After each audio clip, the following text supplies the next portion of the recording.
the journey to becoming a master in whatever you do. And I would say chiefhood is symbolic to mastery. You have to go on that journey from white belt to black belt, and there's no level skips. And that's the distortion that's currently in this space that we live in. And the reason why we live in this society right now of immaturity and psychosomatic illness and people lost in what direction they're trying to go and where they're putting their energy is because we've lost the art of initiation. We've lost the art of rites of passages. And so the second layer of really becoming a chief is to live, to have the courage to go into the depths of one's heart, one's spirit, and fight the battles within. And it goes right back to that, what we were talking about at the beginning, and about knowing yourself. And when you know yourself and you do it with love, life completely changes. And I know this, I can't say I'm completely on the other side yet. I can't claim that right now. But what I know to be true is that this is the truth. Mm-hmm. A person who goes on this journey inevitably comes back to themselves. And it's in the process of coming back to themselves that finally a person can look themselves in the eyes in the mirror and say, I love you. You're my best friend, and I see you. Welcome to It's Not What You Think, the podcast that takes you on a transformative journey to rewrite your story of greatness and reawaken your soul's purpose. I'm your host, Celine DaCosta, a subconscious mind expert, master coach, and believer in the limitless power and magic that lives within all of us. My intention in this podcast is to propel you into your next level of success so that you are free to create the life that your heart most desires. Through deep, actionable insights, personal stories, and world-class guests, I'll provide you with the tools, strategies, and resources you need to unlock the fullest expression of who you're meant to be in this lifetime so that you can consciously design a reality that is beyond what you could have ever dreamed of. Join me on this journey to personal growth and evolution, and let's live our lives in accordance with our highest soul's calling. This podcast is your weekly check-in to help this path become more simple, obtainable, and fun. Thank you for tuning in today, and now let's dive in. Okay, everyone. Hello and welcome. Today I have a very, very, very, very special human here with me, Branden Collinsworth. He is a superhuman, an amazing friend of mine, high performance coach, TEDx speaker. He's actually many things. Branden, welcome to the show. And would you like to formally introduce yourself? What's up? What's up? Such an honor to be here, Celine. Thank you so much for having me on the show. And as you mentioned, I have many different titles, but one of the quotes that I live by is define yourself in a way that can't be defined and you are free. So the title I hold dearest and nearest to my heart is that of an artist and that of a seeker. But beneath all that, I'm a trainer, global trainer for Nike, founder of Mind/Felt, the emotional app that really focuses on human pathos. I'm the founder of Warrior Retreats, and I'm a high performance coach and yoga teacher that works with people all around the world. And the under foundation of all that I bring to life is that of service. I truly believe that service to others is the rent that we pay for our time here on earth, as Muhammad Ali would say. And it is an honor to be here, to be able to share, to be able to talk, and to be able to dive deep with you today. I can't wait. It's going to be good. So before we do dive into the deep topics, I wanted to share the story of how I met Branden because it's very fun. So I met Branden a bit over a year ago, and my former partner, actually, I remember him turning to me and saying, there's a guy that I have for you to meet. Like, you need to meet this guy. He's a friend of mine. He's incredible. And I was like, okay, I guess so, whatever. And I remember just being connected to you through him on WhatsApp and just, immediately just, you were very warm, very friendly. I'm like, wow, this okay, very, very open person. Okay. And so I remember we set up a time to meet in Ubud, Bali, where I'm actually currently speaking from. And we went to Mudra Cafe. And I remember it because you introduced me to the green, the matcha velvet latte, which I have drank every time I go. I mean, you created an addiction. Thank you very much. And I remember like meeting you for dinner at 6:30 p.m., something like that. And they had to kick us out at 10:30 p.m. because we were just going for it. So just like talking and talking, exchanging ideas, philosophies. We just like kept going till the end of the night, and just remember walking away, just having this felt feeling of this person is in my life forever. Like hashtag friends forever. Like that was the feeling. Right. And it was just such an honor to get to know you in that way. And there was a very interesting synchronicity that I didn't realize until the end of our dinner, which was that this was, last year, 2022, early 2022. And the year prior, about a year prior, I remember that my former partner had shown me this video of this warrior retreat thing. And I even remember him calling me over and being like, look at this YouTube video. And I remember being like, oh, I don't know. I don't feel like it. I'm doing something else. Like, come on, take a look at it. And I said, okay. And then I went over and I looked, and it was just like the jungles of the Amazon and people like making their own ayahuasca. And then it's just Cusco, these scenes of Cusco and Sacred Valley. And I had been to Peru already, so I recognized many of these places. And just thinking to myself, this looks really interesting. This looks really, really interesting. And wow, it's something that I want to bookmark and I want to go to in this lifetime. And that was in 2021. It was during COVID time. And I didn't realize until you and I had this conversation towards the end, and you brought up warrior retreats, which is what I just got back from in last December. And I realized, oh my God, you're the guy. You're the guy. Like, I know you. I don't know you, but I know you. Like, I have put into the universe, I have said, I'm going to go to this thing one day. But when I met you, Branden, and when I got to know you, I remember, I don't know if you remember, but by the end of the dinner, I'm like, I'm going, right? I just invited myself to your retreat. Yeah, I remember. Cleared my spot in that moment. I didn't even give you like room for debate. You're like, yeah, there's interviews and stuff. I'm like, yeah, yeah, I'm going. You hopped to the front of the queue. You were like, I'm going right to the front of the line. I was like, yeah, interviews, yeah, whatever, I'll do them.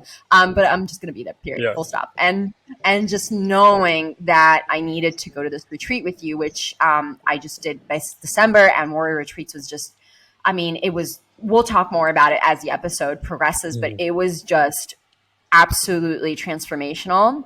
And to experience not only you, Branden, on a deeper level, but the spaces that you hold, the people that you pull together, and just like your ethos and how you do things has been extremely inspiring for me. And I can say, like, you have been such a powerful influence in my life. And even though we don't always see each other and we're not constantly in connection, every time we do, I'm just reminded of why we're friends. And so thank you so much. And I have no doubt that in today's episode, you're going to also inspire and support and expand a lot of people. But I feel very blessed to have received the level of love and attention and just, exchange that I have in our friendship. So thank you so much. It's an honor, and it's been a short friendship, but a deep friendship. And that's, I think, at this juncture of our lives, all we have time for. And so game recognizes game, as we say back on the streets, or namaste, as we say in yoga. The light and the dark in me respects and reflects the light and dark in you. And for that reason, we are one. And it is an honor to be in your life, and also to be a part of the projects that you are putting together that truly are leaving lasting impacts on people's hearts and on this planet. Thank you so much. And one of the things y'all need to know about Branden is he's got bars. And I have learned this quote. I feel really cool saying it. He's got bars in Warriors. He's just got quotes, and he'll just pull out quotes on quotes. I'm just like, I don't know how you pull everything up and how you memorize all these amazing things and pull them out at exactly the perfect time. But I love that about you. So Quote master. Quote freaking master for sure.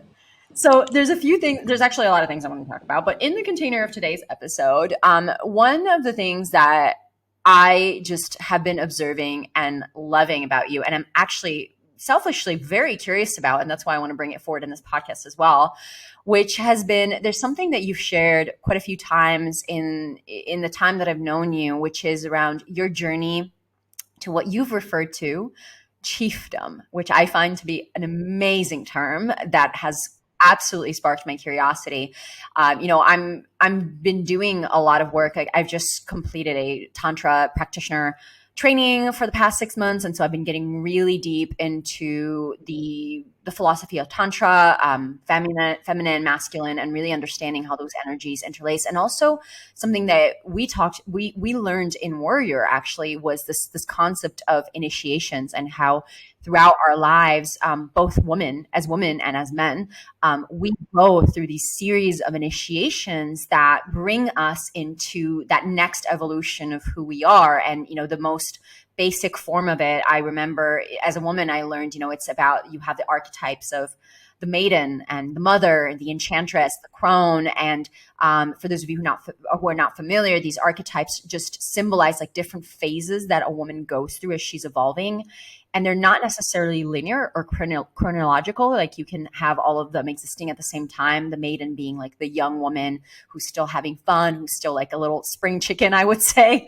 The mother being like the nurturer, like, the mother, the one who provides, the one who nurtures, the one who brings things to life. The enchantress being, the sacred slut, the sexuality, like the sensuality that comes with being a mother, and the crone being that wise woman who like is the oracle, like really holds it all for the community.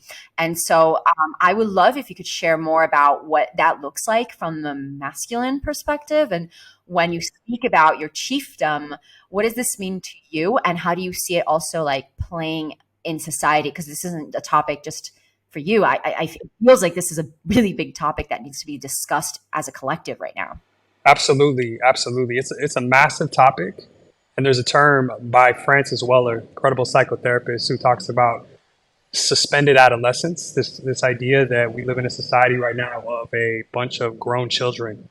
And the reason why we live in this society right now of immaturity and psychosomatic illness and people lost in what direction they're trying to go and where they're putting their energy is because we've lost the art of initiation. We've lost the art of rites of passages. When we all once upon a time lived in like more tribal communal systems, when we arrived at that time where we were supposed to become a man and a woman, it was a community endeavor, and we were initiated out of the old and into the new. And now we don't have that, but our souls, our DNA knows that we're supposed to initiate ourselves in some capacity, but because there's no direction, people lose themselves in toxic pathways such as sex and porn and making money and gambling and drinking and all these things. But really what it is this deep-seated need to, one, step into mature adulthood. And there's a distinction when you step into adulthood or to chiefhood that is different than when you're in childhood and adolescence. Childhood and adolescence is a place where there is not responsibility. You really don't know better. And therefore, you're in this process of learning. But eventually, we have to cross the threshold into stepping into a space where we do know better, where we're standing in our foundation, where we're standing in our values, not as just for our own selves, but for the communities, our communities that we are also leading as well. And so for me, going on the journey from literally the streets of toxic masculinity into the illusion of my own adulthood, to finally breaking down through many hardships, heartbreaks, failures, losses, to finally stepping into a space of my own leadership. It truly has been nothing short of a rite of passage. And I now, at 38 years old, would say that I am a young chief. I'm not the OG chief with the tomahawk feathers coming out of my, head garment or anything like that yet. But I've been through enough to now stand in a space of leadership. And that's the thing. A lot of people who, want to be leaders or want to be a chief in this space of, insta skip and insta fast. People think they could jump from white belt to black belt. And the truth is the only way to really acquire the knowledge, the tools, and the wisdom needed to be a true, healthy leader is to go on the journey, is to slay the beasts of both the external and internal world, to go through trials and tribulations, failures, slip ups, and scars to inevitably stand on a foundation that is rooted in knowing thyself. And there's this quote from 1 Corinthians 13. It says, "When I was a child, I spoke as a child. I understood as a child. I thought as a child. But when I became a man, I put childish things away." And I think that's really powerful, because when you finally become a healthy adult, what was once a childish pathology shifts. Not saying that you can't bring some of the healthy qualities of being a child, like wonder and awe and eros and things like that, into the embodiment of a chief or chiefess. But things have to shift. And there's a lot of honor in that, but there's also a lot of grief in that, because a part of who you were has to die for inevitably who you are supposed to become, for that to blossom. That's deep.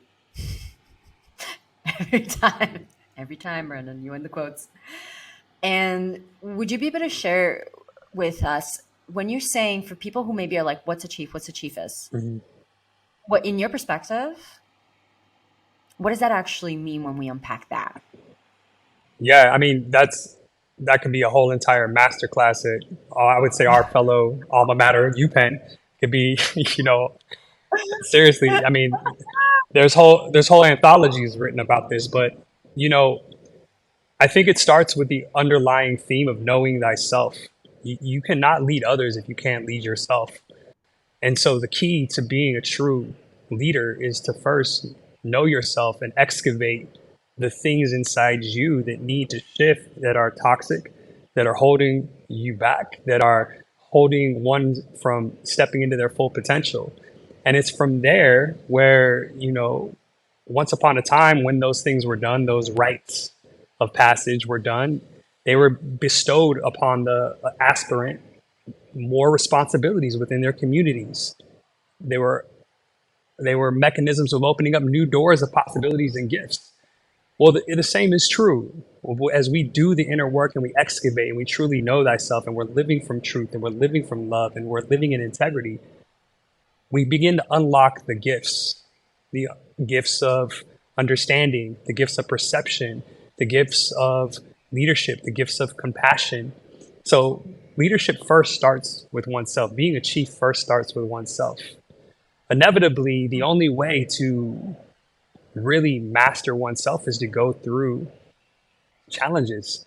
And when we talk about challenges, it's really about, Joseph Campbell's hero's journey, going down into the cave and overcoming obstacles and coming out the other side with gifts to share with the community. Well, I truly believe that a real chief is going to go through numerous deaths to come out as a beacon and as an inspiration for those to follow. And there are a lot of people who never return from the caves, or they're too scared to go into the caves in the first place. And that's when we get into this space of like suspended adolescence. Because the truth is, in our society, we really want to shy away from pain. We really want to shy away from suffering. But I truly believe that it's through pain and suffering where we unlock some of the deepest aspects of human spirit. It's like, how can you truly empathize with somebody who's been broken, beaten, and pain and hurt if you've never been broken and beaten and hurt and chose to grow through it? And so the second layer of really becoming a chief is to live, to have the courage to go into the depths of one's heart, one's spirit, and fight the battles within. Because inevitably, it's through that we gain the tools to be able to lead others, and not only lead others, but protect others. That's the essence of a chief, is like. And the third layer, I would say, is when you become a chief or you become a leader, it's bigger than you. Think about a chief like in the tribal sense. They're protecting their tribe. The women of the tribe may never know what the warriors have gone through. They've gone through what they've gone through for a reason. And so heavy is the crown. And I don't think everybody is cut out for it, which is why every tribe doesn't have 100 chiefs. It's why most companies, most tribes, they have one chief, because the journey to becoming a master in whatever you do, and I would say chiefhood is symbolic to mastery.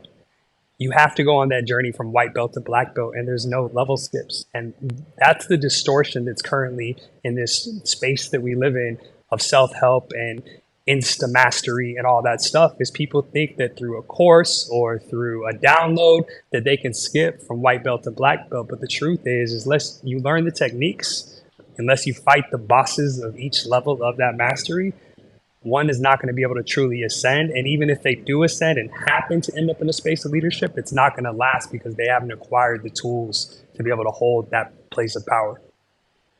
Mm-hmm. Wow. So, it's really interesting because I knew this was a question I wanted to ask, but I had no idea where it was going to lead us. And now that I'm receiving your reflections on this, what it's really boiling down to is that the chiefdom or chiefess, let's just say chief, gender neutral, anyone can be chief, but just for simplicity of language, but it really is around this sense of leadership, and not leadership as in like I'm gonna just slap on a label and call myself a leader, but like true authentic leadership. And what I'm feeling and recognizing as you're speaking into this, and it's a journey that I'm definitely feel like I've been going through for the past few years as well, is just like that. It's, a lot of people, and I know myself as well, I went through this thing of like, how can I be a leader, or how do I need to show up? What do I need to say? What do I need to do? But these aren't actually the questions, because it's really about understanding how to lead yourself. And even then it's like, what does that mean? Like, to be myself. Ooh, like it's a really nice thing to say on, an Instagram caption, but what does it actually mean to lead yourself? And my visceral experience of that has been this, as what you're speaking about, the challenges and the pain, is there's a certain point in our lives as we are growing into adulthood where it's not about letting the child go, because I feel that being a child is always fun and can ever like we can keep that with us always, but it's about no longer being able to hide from, or making the choice rather, that I'm not going to hide from my like under the skirts of my conditioning, under the skirts of a victimhood that has been unfortunately been pretty accepted on a societal level, the same way that, we frown on, or society will be like, oh, you can't have mushrooms, but like alcohol is completely legal, no problem. Right. And it's just like this social acceptance of having this like toxic substance basically be completely normal to overdose on, whereas something that might be a bit more like enlightening is not. But that's another topic for another time. But it's that piece of, okay, are you willing to shed the layers of who you thought you were going to be, or everything you've been conditioned to be, and actually step into who you truly are? And who you truly are is a freaking mystery until you actually go in, until you the know thyself, which is 2 words, so freaking layered, which is, are you willing to look at yourself? Are you willing to look at the parts of you that have been ignored, that have been neglected, that have been unloved? Are you willing to actually, and some of it is scary. Like it sounds noble, but fuck, like in application, I mean, there's so many times that I've either in mentorships or in ceremonies, I'm sitting there just facing myself and being like, oh my God, this is like can it get any darker than this?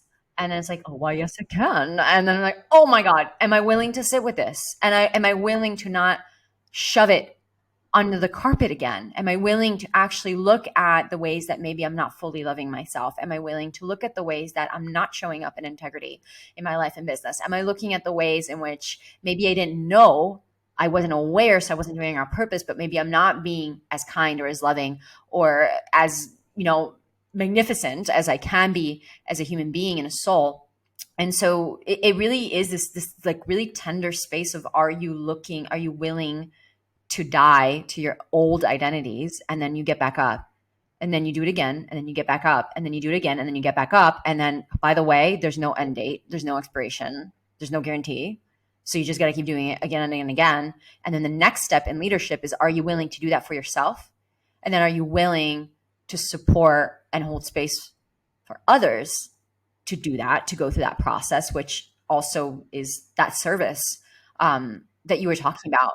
So with all that, like, coming together, it's also this feeling of initiations. It's like these phases in our life where we go from that me story into the we story, and actually being like, wait, I'm here to formulate my identity. And now that I formed it, like my hero's journey, Joseph Campbell, can I just dissolve the whole thing and just throw it out? Can I just chuck it out? You know, like how the Tibetan monks, they create the mandalas out of sand, make like these amazing mandalas, and then they craft it just so, and then they just like, goodbye, back into the ocean. It's like that in our identity. So yeah, I'd be curious to you're like nodding, so I feel like you got something good to say. Two things there. The first is, it's important for people to see themselves as actually a self-contained village within themselves. And as they become more of a leader of self, then they make way for the inner child, that little boy and that little girl, to express within themselves, with the wise man to express within themselves, the lover, the poet, the warrior to express within themselves.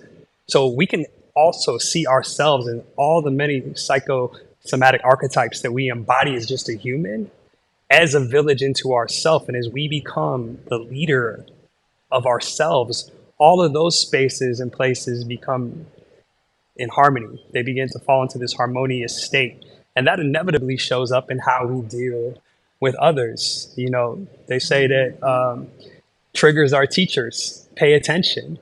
A lot of times what's triggering us from other people is unresolved stuff that is within our own selves. And this is why it's a lifelong journey, but I can truly say that the work does work. And at 38 years old, the challenges, the issues, the inner turmoil that maybe I would take a month or two to like go through, or maybe a year or two, is becoming more and more instantaneous. And that is just a part of sharpening the tools. And then to go a little deeper into what you said about erasing the sand after the beautiful mandala is created, that is so important, because so many people who go into the cave once or twice, they continue to reminisce on that journey into the cave. And if not careful, similar to young Santiago in The Alchemist, when he went on the journey and finally ended up at the oasis and he met Fatima, he didn't want to continue his journey because he had already acquired so many gifts, but his heart was calling him forward. And so to go back into the cave after you've already exited the cave is one of the most courageous acts a human could make. But therein lies the beauty and the mystery, because we humans want to be, sure of what is happening in our lives. A lot of people stop jumping into the mystery because they're in fear of what may be on the other side of those doors. But I can only say, as a man who's continued to dive into those spaces and who's surrounded by so many people like you who continue to dive into those spaces, yes, the challenges never leave.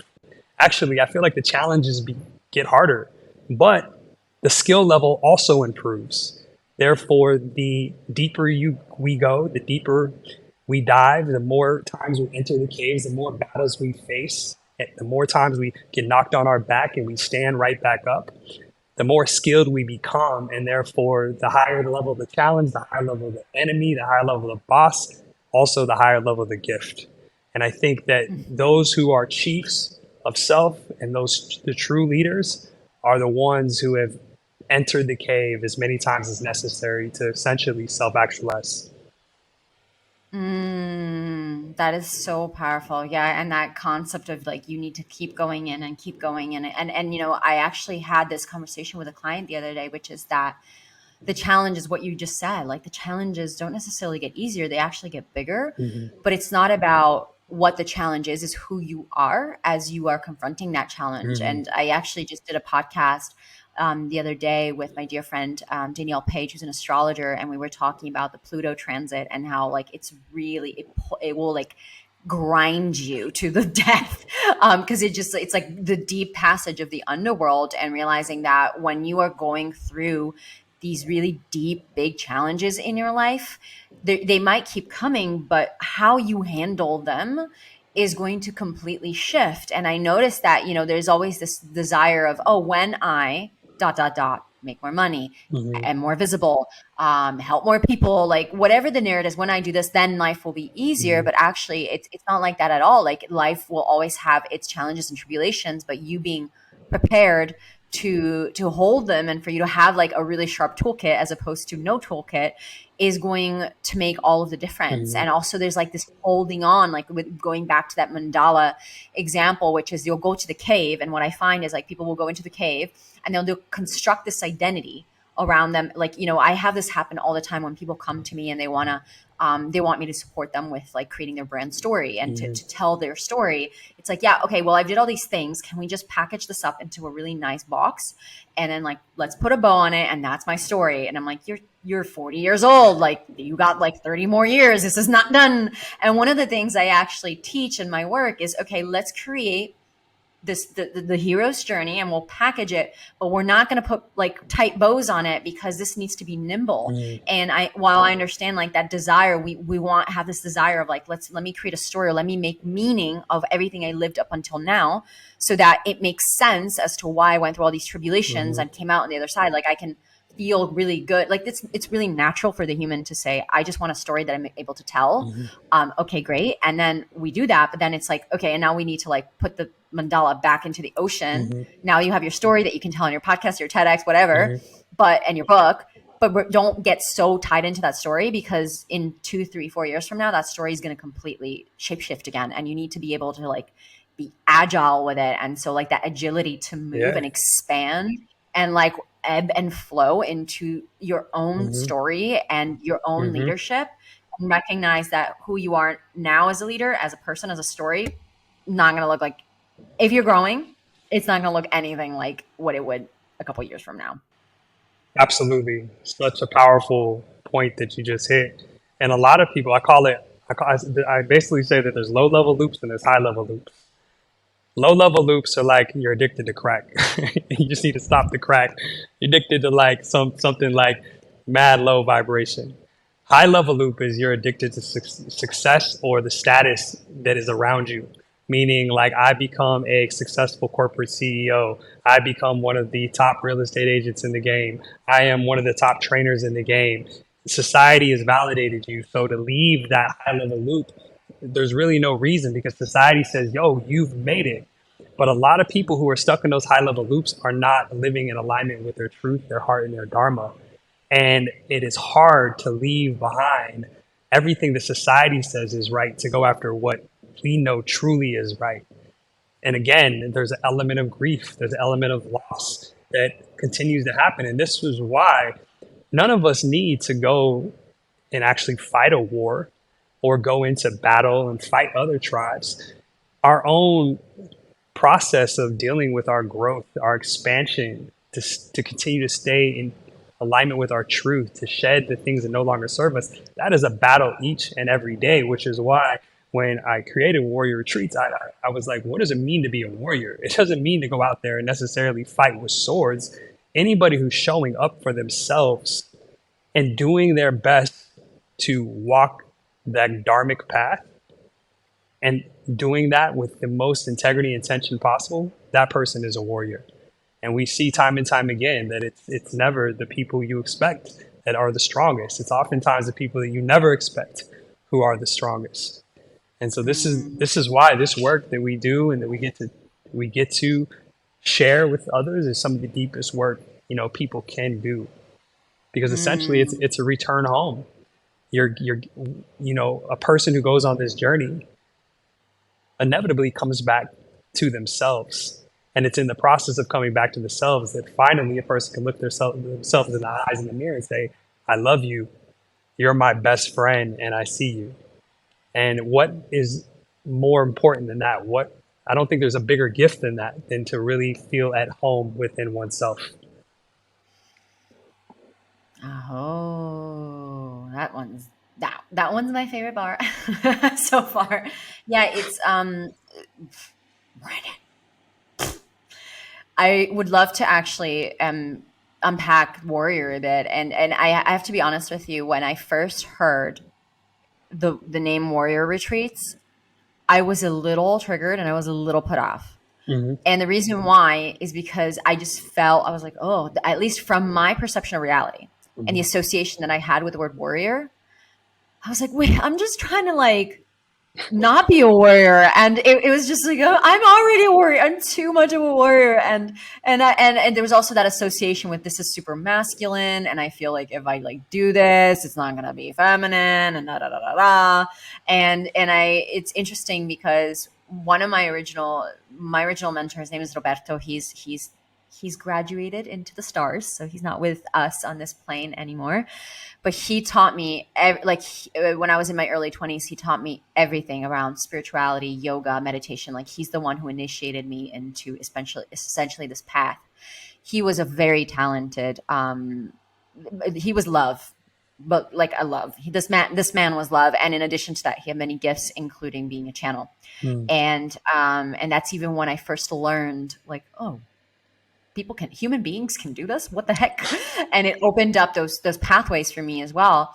And one of his talents was the runes, which I'm actually learning them now in his honor. I'm learning how to work with the runes, which are these ancient symbols that you can read, similar to the tarot or Hmm. oracles. Like you can read them, and they can essentially help you read your future. And there was this one rune reading that he did that you can only do once in your life. So you have runes that you can do similar to the tarot.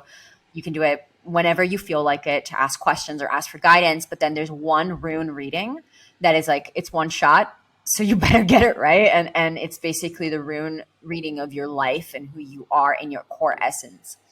And when he read this to me, there was quite a few things that stayed with me, but the two main ones that I want to share today that stood out were number one, he gifted me my mantra, which is the Gayatri mantra. Hmm. Gayatri. I hope Hmm. I'm pronouncing. I'm so sorry if Yep. I'm not pronouncing it Yep. right. But he gave me this mantra as basically like this is like my soul's mantra that I Hmm. resonate with, and whenever I'm feeling lost, always come back to this mantra. The second gift he gave me was he shared with me that my archetype was spiritual warrior. Hmm. And I remember thinking, oh, that sounds hard. That sounds like a lot of work. And it, uh, it is. Like, Yeah. newsflash, Yeah. it is. Don't mean to spoil the plot, but it is. But not unpleasant. It can Right. be joyful, but it is work. It is. It is work. And I remember him telling me that, and he said, and I remember being triggered by this at the time around like he used to say my love. He called me my love. This is work. You have signed up for a path of hard work. And I Hmm. remember being like, I don't like hard work, but this is, I think, one of the reasons. Fast forward to more than 10 years later, I saw Warrior and I was like, oh God, more work. But of course, like being on the other side of that, it Hmm. was it was an incredible initiation where I got to meet so much of my soul family and who I became. Like I feel like I'm still benefiting from the effects of like I'm still unfolding Hmm. from that trip. I'm still blossoming Hmm. from what I learned in that trip. So I would just love to hear your take, which you briefly Hmm. shared on what it means to be a warrior and the intention behind this container and for you and what it's created for people because it's powerful. Yeah, thank you so much. I don't even claim it to be mine, to be honest with you, because when you really pull back the layers, there's no reason why an African American kid from the streets of Las Vegas should be having one of the most premier accesses to the epicenter of plant medicine in the world, thousands of miles away. But that's how the path works. That's how the Dharma works. And I got to give a big shout out to my father. 20 years ago, he went down into the jungles and opened his first clinic down there. About 10 years after that, I met my father for the first time and had no idea who he was or that he even was doing that work. And because of my own deep work at that time, I ended up going down there and started working with him in the jungles. And at that time, I was, notably one of the top trainers in the game. And it was there where I was quickly shown that people could care less about who I am. It's about really how much I love. And going down there with the kids and watching children like on their deathbeds with smiles on their face. I've seen numerous children die in front of me. It really changed the fabric of who I was. And I noticed as I started going back to the West and working in different corporations and working with high level celebrities and businessmen and entrepreneurs that they were all missing the most important thing, which was the heartbeat of being human. And so something dawned upon me in 2017 after a ayahuasca ceremony in the Sacred Valley of Peru that I needed to share this. And at that time, everybody and their mama was talking about ayahuasca.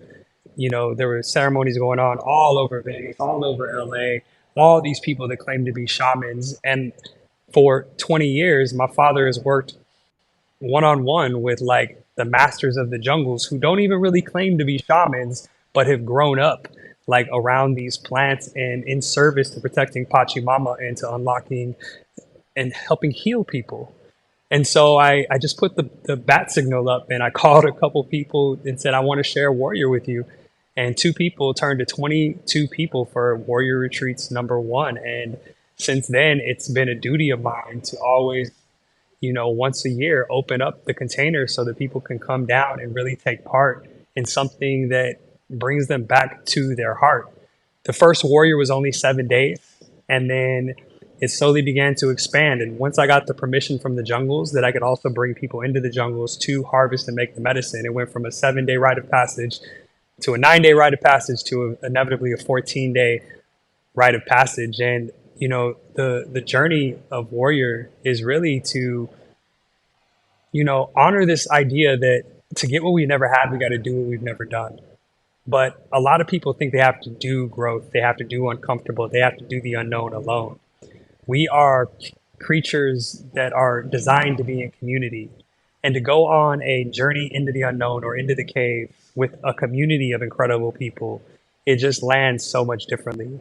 And so that's really what it's about. It's about stepping out of the familiar into the unfamiliar and having a encounter with the unknown with a group of people whose all whose hearts are in the right space. And Warriors also kind of mimicked my growth. When I started Warrior, I was at my penthouse in Vegas. I was one of the top trainers in the game there. I was like, dating several different women. I was still caught up in my boyhood. And as I've gone down there, the texture of Warrior has changed. As I've stepped into my manhood, the texture of Warrior has changed as well. And so now what it's attracting is truly some of the most high caliber, potent leaders across the planet. More importantly than that, some of the most powerful heart-led leaders across the planet. And the proof really is in the pudding. It's more than anything I could put on paper. It's more than I could create a click funnel for and say, yo, this is what it is. All we do is we put it out there to the universe and we trust that the right people are going to show up. And each and every year we've been proven right. As of right now, we have about 3,000 plus people on a wait list. And I don't know how it's going to filter out, but I trust that the right people are going to once again join us in the hearts of Peru to go on this rite of passage experience into their hearts. Mm-hmm.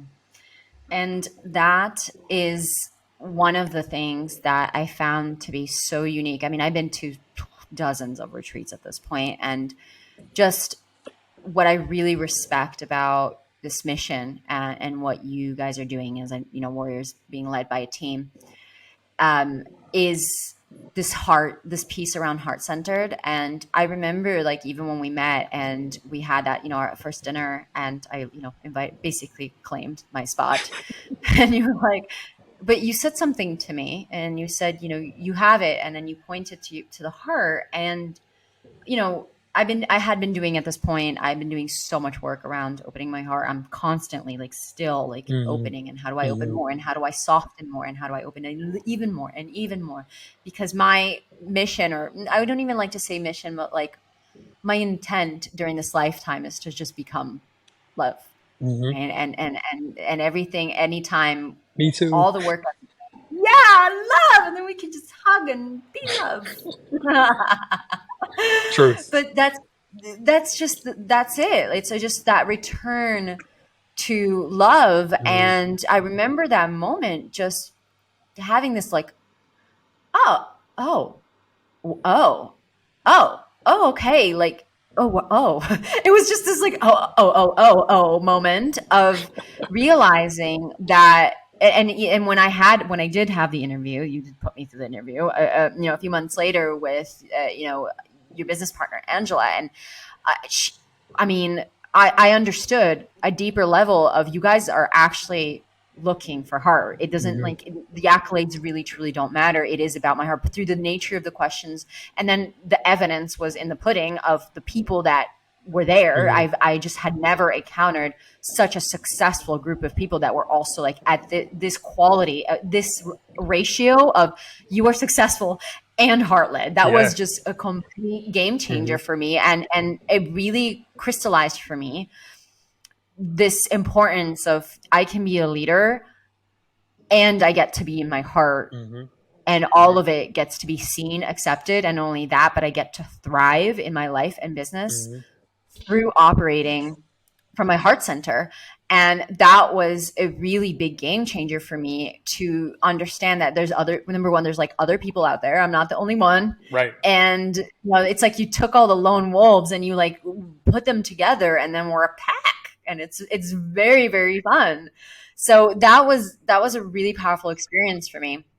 And on the subject of being heart led, because there's a few things you said that really sparked something in me, because I know, you're speaking about your father and meeting your father when you were 27. And I don't know if you remember this, but I also met my dad when I was 14. And so this was something, this theme around chiefdom and being heart led, and then the father piece that you spoke into, and then it lit something up in me. And I know we were speaking about this earlier, which was one of my curiosities that it just feels right to bring forward now, is the journey not only towards chiefdom but towards fatherhood. And Hmm. I know that's something that's really present in your life right now, and it is for, we've talked about it many times, because the journey to motherhood is one that, even though I don't have a child or a partner yet, it's been very present in my field of like, how do I prepare myself. Even before this episode, we were talking about like, Branden, I'm learning how to cook so I can like cook for my children one day, and just learning how to be more nourishing, open my heart more, and even being around so many of my girlfriends who are having children right now. I'm doing a lot of note taking on, wow, okay, this is really challenging. Oh my God, wow, having a baby is no joke. Hmm. And the emotional, physiological preparation and psychological preparation I feel that comes with bringing another life into the world, at least in my experience, I'm like, whoa, it actually doesn't even come from the day that you're pregnant, but it's the seeds start to plant in advance. And so, I'm very familiar with my journey as a woman, Hmm. walking this path and preparing myself. But by the virtue of not being a woman, I'm not familiar. Oh, sorry, by not being a man, I am a woman, not a man. But I'm not so familiar with what happens on the other side of it. So I would be very curious if you could share Yeah. this journey for you, and what even like, when did it even begin? When was the day that you're like, oh, I Hmm. guess I want to be a father? And since then, what have been the initiations and the preparations you've been going through? What does Right. it look like? I'm so curious behind the scenes of Yeah. the man perspective. Yeah. Well, I can't say that. I can't say that all men go through the same experience, and so I can only speak to my truth and the journey that I have been on. But growing up the way I grew up in the streets and in a an abusive household in a lot of like mental ways and things like that. At a young age, like me and my peer group or the boys that I grew up with, we really associated like our value through being chosen by women or our sexual encounters and things like that. And being, light skinned and, some would say handsome. I I at a young age really used like sex as a coping mechanism, and when I got into my 20s and I got more successful, that just continued to flow. So I don't know what the term is called on the masculine side, like the maiden, but as a man, Prince? what's that? The prince? Like you have the prince, the king. Maybe the prince, yeah, the prince, Maybe a nicer way, like the the peasant, the pop. No, not the yeah, peasant. yeah, Maybe the pauper. yeah, Like, I don't know. There's like one yeah, underneath. yeah, like the One for the prince, prince. like the prince. And so that was the journey for, from about 18 to about 33, 34. And I got to like give it up to the women that I've had the opportunity to spend time with, because slowly but surely they were all directing me and leading me towards my heart. I was initiated. It was like a metaphorical temple of Isis, and each and every woman that I encountered as I traveled across the world, each and every woman that taught me a lesson or taught me about love, they were all preparing me to eventually step into my kinghood. 2017, I had an ayahuasca ceremony in the middle of the jungles, and I was like, I'm ready for my goddess. I'm ready for that one. And these goddesses came and had a conversation with me, and they started laughing at me. And they basically said, "You want one of us?" They're like, "Let us show you something real quick." And the vision, they basically showed me all of my integrity slips behind the scenes, looking at porn, like my not being honorable, me not being in integrity, me not being in alignment. And they told me that I would never see one of them energetically. They would never even come into my sphere until I was actually truly living in alignment. And they said, once you're in alignment, that's when the doors will open up. They're like, you think you're protected? They're like, there's nothing more protected than a fully awakened woman. And so that's when I really started to take my practice of being a man seriously. That's when I started really living with integrity. That's when I started to like really shed the boyish ways and the player tendencies, and really start to stand in my foundation of an aspiring chief. And what happened after about 4 years of really focusing on that is the goddesses started to appear everywhere around me. It was an energetic match. And so leaning into that deep work and really working on myself, coming to where I am now, I get to choose who I'm going to create life with. And I get to choose amongst one of the most potent goddesses that walk this planet, because I've done the work. And so, what I am grateful for at 38 years old is like, I didn't have a high school sweetheart. I didn't have a slip, oops, baby. I didn't have anything rushed or premature. What has happened as a result of me going on this journey from Prince to, young chief, is I've sharpened my tool enough to call in one of the most epic loves and epic women in the game to consciously, because when I do create life, I'm going to look into my woman's eyes and we are going to create consciously a child together. I called that in, and that's what I'm looking forward to. So right now, my body is in preparation for that, and I'm in a 6 month detox right now to prepare my semen, to prepare my physicality, to prepare my love and my heart to energetically co-create and alchemize with another woman and bring life into this space. And that process for me, it's April right now, it doesn't end until June, but I feel that June is when I choose the woman who is going to go on that journey with me. Potent. This is wow. This is really beautiful. And as you were speaking this out loud, it was very inspiring for me. Because you were saying 2017, and we're at 2023 right now. And what's really powerful is, even since I know, like, since I had my breakup last year, I just went on Hmm. I need a break from the species, Yeah. space. And I needed the space to like integrate and to really like recall what my values are and what does it mean to not compromise myself. Like, what does it mean to walk as a woman who does not compromise on myself, and Mhm. to learn to love myself to that extent. Mhm. And so it initiated this really powerful self-love journey for me. And it's interesting because as I'm hearing, receiving your story, there's moments where I've been inevitably a little impatient with myself, being like, okay, Celine, it's been a year. Like, you Mhm. like ready to get out there and like, tick Mhm. tock, like your biological clock is ticking. And it's Mhm. just like, no, no, no, no, hold on. And there's been these moments where I kind of went like whoop and I slipped, and then I've needed to come back to myself, because what you're saying around the energetic match, and one of the things that I've asked myself in the past year is, this man that I'm calling in, like, who is this woman? Mhm. Right? Like that, like, and not from a space of I need to become someone I'm not, but from a space of like the male, that the father of my children that I'm calling in. Mhm. Like, what is it? How do we operate? How does the Mhm. relationship feel? How do we talk? How do we resolve conflict? How do we actually like move with each other? Mhm. And one of the things I realized, like similar to what you're saying, is there's spaces where I was out of integrity with myself. Right. There are spaces where I was not setting my boundaries.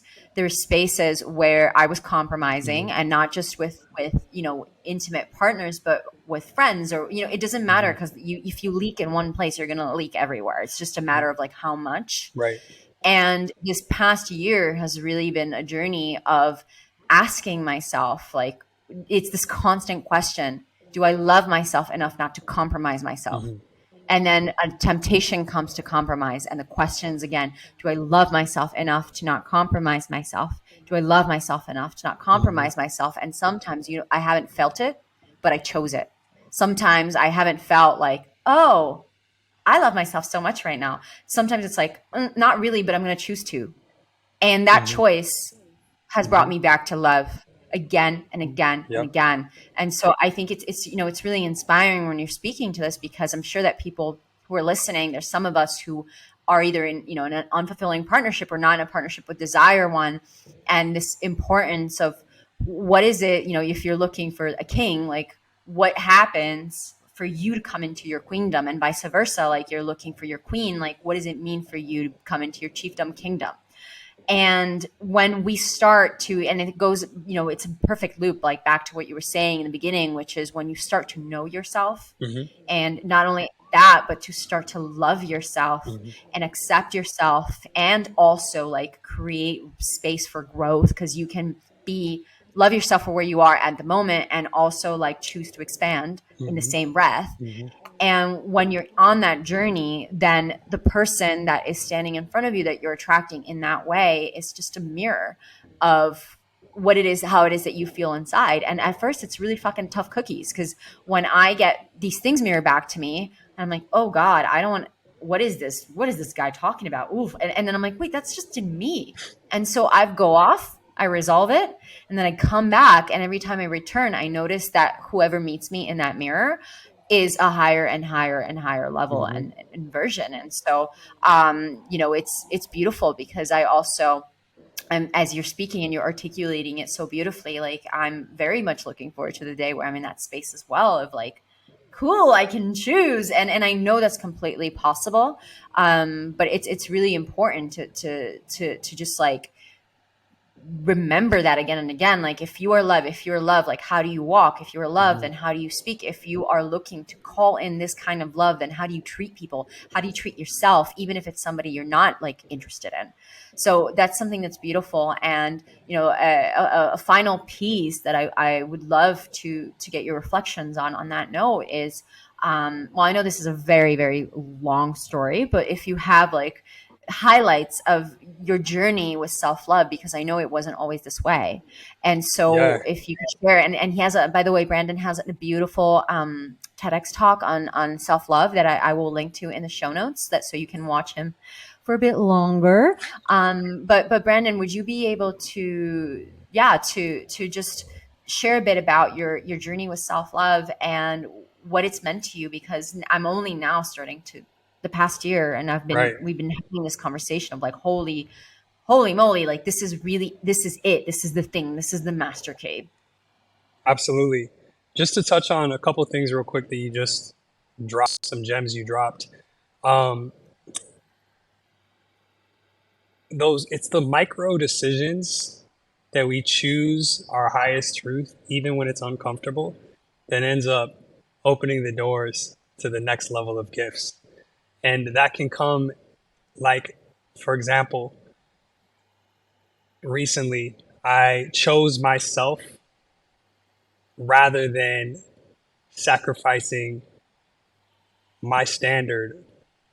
And it was hard because it was wrapped in a beautiful opportunity, beautiful human, but I chose myself. And it's in those things where we are showing the universe, we are showing God, we are showing our higher self what we truly deserve. And a new foundation is established. And another, insider like scoop that I'll just share with you because I've never shared this. Like 8 years ago, I created an album in my phone and I put the most beautiful women that I knew in that I knew personally or that I knew of into this album as like what my goddess I felt like she would embody, what kind of archetype she would be. Dove deep into the work. 6, 7 years later, several of those women have reached out to date. And what is fascinating is that they're not even the pinnacle anymore. So oftentimes what we see is the pinnacle of like our love. When we start to really embody our truth, our love, our potency, the sky becomes the new foundation. And the unknown, the mystery, the universe opens up to infinite possibility. And so I just wanted to like add that little caveat to what you were saying. And it kind of segues beautifully into self-love. We all start off as self-love. We all start off in love. My baby godson, who's the most beautiful dude in the world, Oakley, pure love. My nieces and nephews, pure love. And then we lose it. Society drains it out of us. And a lot of us, most of us, are on a journey to reclaim our worth in some capacity. And for me, my lack of self-love led me to indirectly becoming a perfectionist. I couldn't just be fit, I had to be the fittest. I couldn't just be successful, I had to be the most successful. Couldn't just be educated, I had to go to the Ivy Leagues. I couldn't just study one thing, I had to study it all. Look at me, see me, choose me. Am I good enough yet? And then every time somebody didn't choose me, I would abandon myself, fall into a deep spiral of, despair, and then go back on the perfectionistic train of trying to fix myself again and again and again. And I realized after making money and losing money and attracting, quote unquote, the most beautiful woman I thought of at that time and losing that person and going through breakups and going through heartbreak and all that stuff. Eventually in 2020, I lost everything, went completely broke, had to move back to the projects. And it was just me in my mom's trailer. And that's where the true essence of self-love really began to finally blossom. I had to lose everything that was small me so that everything that was me could start to form. And in a 2-year span from 2020 to 2022, I went through a couple deep heartbreaks, and there's nothing like relationships to show us where our work is. Highly recommend everybody jumps into as many relationships as they can for the lessons, even if it's short. And after going through, shout out to my Venezuelan former partner, little fiery Alex. Shout out to her. She really showed me that I didn't have a lot of self-worth. Funny, when you look on the outside looking in, there's this light skin, all this bravado, fit, global trainer, all that stuff. But actually my worth was nothing. Every time somebody didn't choose me, I would completely self-sabotage, spin out of control, and abandon myself. And so finally, 2020, end of 2021, I'm sitting on a beach in Hawaii, and I realized that I didn't value myself. And that was the moment, that was the aha moment. It's when I truly realized, like, I'm worth it, and I'm going to treat myself like I'm worth it. And when I feel abandoned, I'm not going to abandon myself. I'm actually going to love on myself harder, and I'm going to soothe all parts of me, and I'm going to shower all parts of me in love. That's when self love became this catalyzing force in my life. That's when I realized all these psychosomatic issues I have: depression, anxiety. I've been speaking about this a lot: abandonment wound, savior complex. All these issues that I had were all correlated with me not believing that I was worthy, me not seeing my worth, me not loving myself. And so the process and practice of like me really, really doubling down on self love, it took 38, 37 years to finally realize that self love was the master key. And once that locked in, everything changed. And then I started to look at everybody else in my life, and I noticed pretty much everybody's challenges are a result of them not loving themselves. When we start to love ourselves, we set stronger boundaries. When we start to love ourselves, we stop eating that shitty food. When we start to love ourselves, we stop settling for horrible people and horrible treatment. When we start to love ourselves, we stop staying at that job that fucking is killing us, and we go after our heart's desires. When we start loving ourselves, we start to like celebrate who it is we are. We start to bring our gifts to life. And until that moment clicks, we're always at the mercy of somebody else's opinion, or we're pimping ourselves out for somebody else to love us. But once self love, self worth clicks in, it changes the texture of everything. We become our own beloved. And when we are on our own beloved, when people come into our life, they don't come into a chaotic, destroyed, messy temple. They come into a space that is pristine, that is rooted, that is foundational, and that is nourishing. And so that's been my work. I truly feel that I found the master key, and I've yet to have anybody argue with me against that, because when I talk to all humans, every person that I know wants to have a better relationship with the most important person in their life, which is themselves. And that's not, egotistical. And people would say that, well, is that conceited? Not really. You are your beloved, and you are the precedent expression for everything else in our lives. And that inevitably leads us to choosing ourself. It also leads us to loving ourselves enough to struggle. And you brought this up a little bit earlier. Loving ourselves enough to struggle is a big one, because self love doesn't always feel good. Sometimes self love is heartbreaking. Sometimes self love means giving up the cookies. And everybody knows I'm a cookie monster.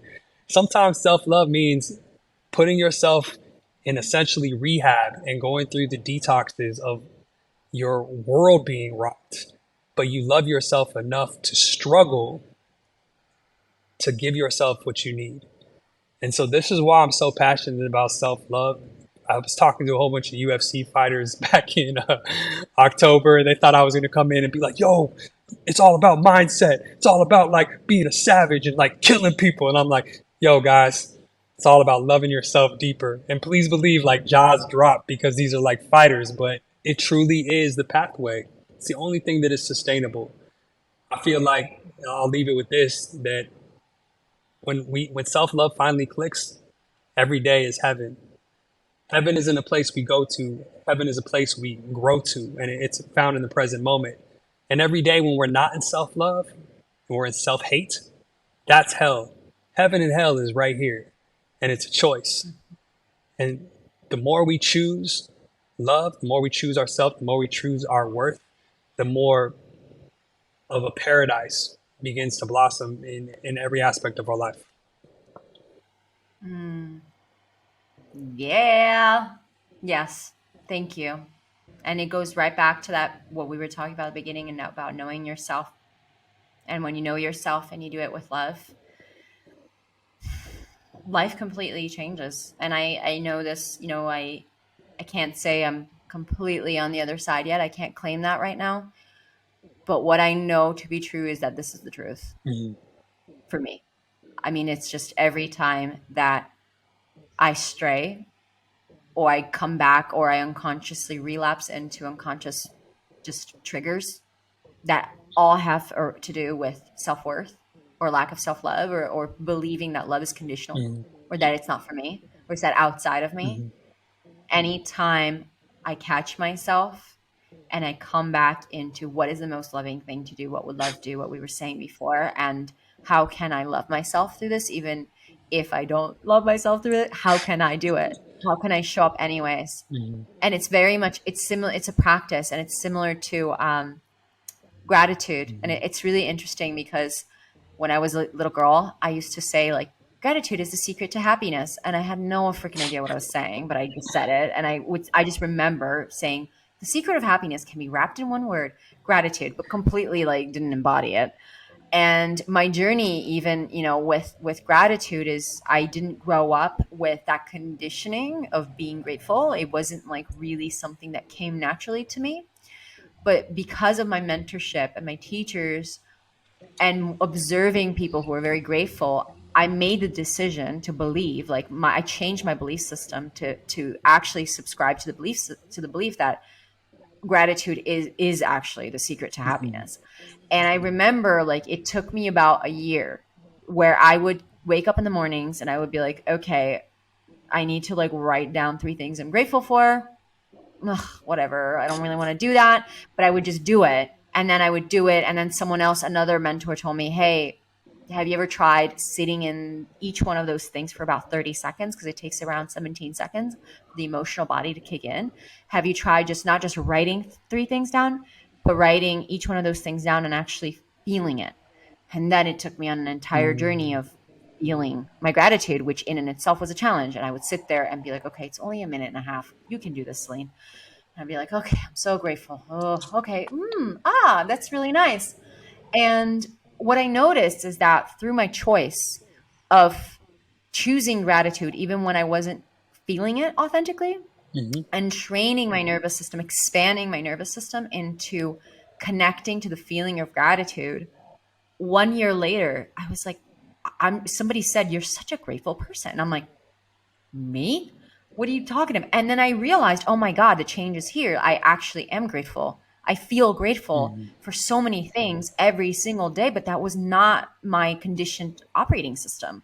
It wasn't like, oh, I'm so great. Like now I'm walking around the house. I'm like, I'm so grateful for this couch. Woo! And then I'll walk outside and I'll be like, wow, how amazing that I have this incredible yard. And I feel like a child again, just every moment, just looking at my surroundings in awe and wonder. And Mhm. the gratitude that I have for the people in my life. And I'm noticing how many people express their gratitude to me all the time. I'm like, oh my God, it's a mirror. And the reason why I bring this up is because it's similar. It's the same with love, that sometimes love is a thing that I'm like, I don't feel love right now, but what would be the most loving thing for me to do? And can I choose Yep. to do it even though I don't feel it? And then eventually it becomes your way. It becomes like Mhm. who you are, and it's just a return back to who you are in your true soul essence, at least from my belief system. And I like this belief system, so I'm gonna keep it. Absolutely. So yeah, all of that being said, Branden, like thank you so much for coming in here and just I had no idea where today was going to go, but I knew it was going to be perfect, and indeed I can stand behind that intuition.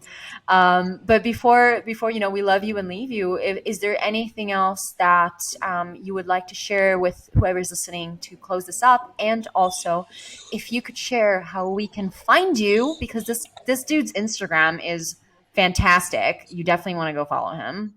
But anyways, go ahead. Yeah. Back to you. Well, for those that don't know, I'm currently in Thailand living as a fighter in a fight camp. I've been here for about 2 months and it's been incredible. And I truly wholeheartedly believe in the power of immersive experiences. If it's not immersively soaking yourself or diving into a different culture, maybe it's immersively diving into a program or a coaching experience where you transform the amount of transformation that has happened in 2 months for me is more than what most people experience in a lifetime.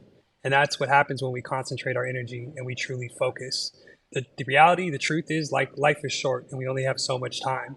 And so I truly believe that if you want change, you got to dive fully into it and put all your resources towards that transformation, because it is easy to say the same, which is why most people, 99% of people, never change. Everybody wants it, but few will get it. And that's just a hard truth. And so I hope and I truly encourage every person that I come in contact with to know that you can be that few, but it does take work. It does take you to be courageous, and it does take you to go all in for that thing that really matters. So I just want to leave you with that. The work works, but you got to do the work. But after you doing the work, you'll be so happy that you did the work. Make sense? All right. Yeah, that's it. So to be able to find me, Branden Collinsworth, Instagram, that's my living diary. It's a very robust place where I just share all types of wisdom bombs that come through and inspire me. Warrior Retreats #8, our application process is about to open. The wait list is up on my bio on Instagram and also on the Warrior Retreats page and also on warriorretreats.com. And we're going to be taking 12 paid spots, 3 partial scholarships, and 3 full scholarships this year down to Peru for another immersive deep dive. We also are opening Warrior Women's, which is going to be an all-women dieta led by my soul sister, Asma. And also we're going to be doing Warrior Egypt next year in March. So these are all going to be launching in the next few weeks. Also, if you want to do yoga with me, go ahead and download the NTC Nike app. All my yoga classes are there and also on Netflix. And other than that, just remember that service to others is the rent that we pay for our time here on earth. So be a beacon of love. And as Maya Angelou said, people are going to forget what you said. People are going to forget what you did. People are going to forget who you are, but they will never forget how you made them feel. So let's all be somebody that makes everybody feel like a somebody. One love, y'all. I appreciate you so much, Celine. Thank you for being such a master of craft, such a bright light. And I'm proud of you. I see the work you're doing, and it's really amazing. And just know that Rome wasn't built in a day, but inevitably was built. And I was born in Rome, so that's the perfect quote. Thank you so much, B. And for those of you listening, if there's anything you really loved that either myself or B shared, please screenshot this, let us know, tag us and share with us what your biggest insights were. Thank you so much, Branden. And it is a wrap. Thank you, beautiful humans, for tuning into today's episode of It's Not What You Think. If you loved what you received today, make sure to subscribe so that you don't miss out on future episodes, and leave us a review on Apple Podcasts, as it helps us reach even more amazing listeners like you. If we aren't already connected on social media, come receive even more tips and inspiration by following me on Instagram at Celine DaCosta or visiting my website at celinedacosta.com. After listening to this episode, I invite you to take a few moments to reflect. What stood out to you? What were your key takeaways or breakthroughs? And if there was one action step you could take from this, what would it be? Thank you again for joining me on this journey. I'm sending you so much love, and I can't wait to connect in the next episode. Until then, keep sharing your unique gifts and living out your most magical life.